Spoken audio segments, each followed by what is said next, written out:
मेरे प्यारे दोस्तों, हिंदी शॉर्ट हैंड कोचिंग में आप सभी का स्वागत है। आज हम लोग दैनिक जागरण के संपादकीय से 460 शब्दों की एक डिक्टेशन 80 शब्द प्रति मिनट की स्पीड से लेंगे। जिन साथियों को इस डिक्टेशन की पीडीएफ चाहिए वे लोग इस वीडियो के डिस्क्रिप्शन बॉक्स में जाकर पीडीएफ को डाउनलोड कर सकते हैं। डिक्टेशन 5 सेकंड के बाद स्टार्ट होगी, तब तक के लिए आप लोग तैयार रहें। स्टार्ट। प्रधानमंत्री ने शहरी नियोजन, विकास और स्वच्छता पर एक वेबिनार को संबोधित करते हुए यह सही कहा कि तेजी से शहरीकरण के साथ भविष्य के बुनियादी ढांचे का निर्माण करना महत्वपूर्ण है। अच्छा हो कि इसकी महत्ता को शहरों का नियोजन करने वाले भी समझें, क्योंकि हमारे शहर अनियोजित विकास का पर्याय बन गए हैं। शायद इसी कारण प्रधानमंत्री को यह कहना पड़ा कि शहरों का खराब नियोजन और योजना बनाने के बाद उस पर सही ढंग से अमल न करना हमारी विकास यात्रा के सामने बड़ी चुनौतियां पैदा कर सकता है। सच तो यह है कि खराब नियोजन ने पहले ही तमाम चुनौतियां पैदा कर दी हैं। इन्हीं चुनौतियों के कारण देश के छोटे बड़े शहर गंभीर समस्याओं से जूझ रहे हैं। हमारे शहर कुल मिलाकर गंदगी, प्रदूषण, अतिक्रमण और अनियोजित विकास से उपजी अन्य समस्याओं से बुरी तरह जूझ रहे हैं। जो शहर जितना बड़ा है वहां अनियोजित कॉलोनियों और झुग्गी बस्तियों की उतनी ही अधिक संख्या है। आमतौर पर ये कॉलोनियां और बस्तियां सरकारी जमीन पर अवैध कब्जा करके बसाई गई हैं।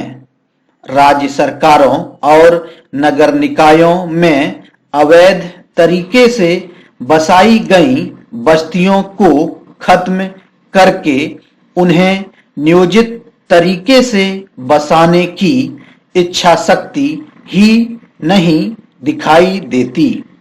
इसी कारण जब तब आधे अधूरे मन से सरकारी जमीनों से अवैध कब्जे हटाने की कार्रवाई होती है।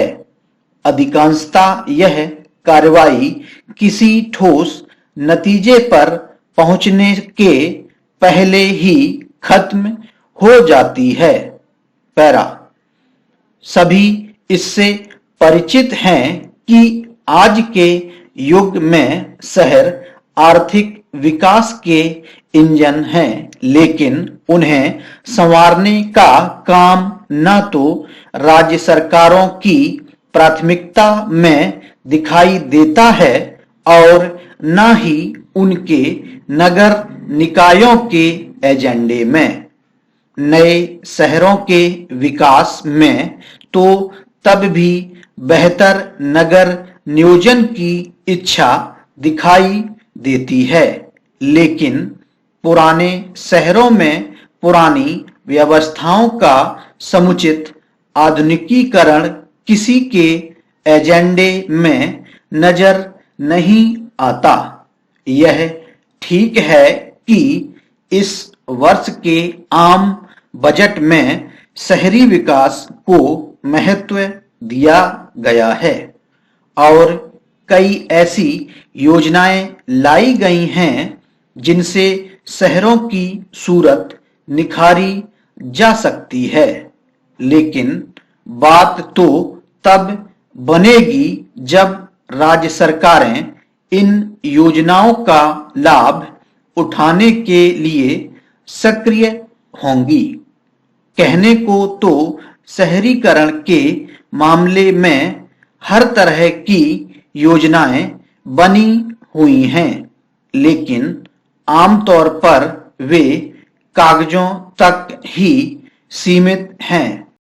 शहरीकरण की योजनाओं पर मुश्किल से ही अमल होता है। आमतौर पर अमल के नाम पर खानापूरी ही अधिक की जाती है।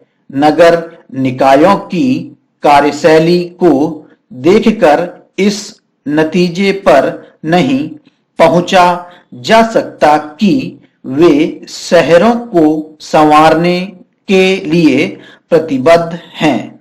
शहर जिस तरह समस्याओं से घिरते चले जा रहे हैं, उन्हें देखते हुए यह कहना कठिन है कि वे नगरीय जीवन को सुविधा संपन्न बनाने और देश की अर्थव्यवस्था में योगदान देने के लिए तत्पर हैं। स्टॉप।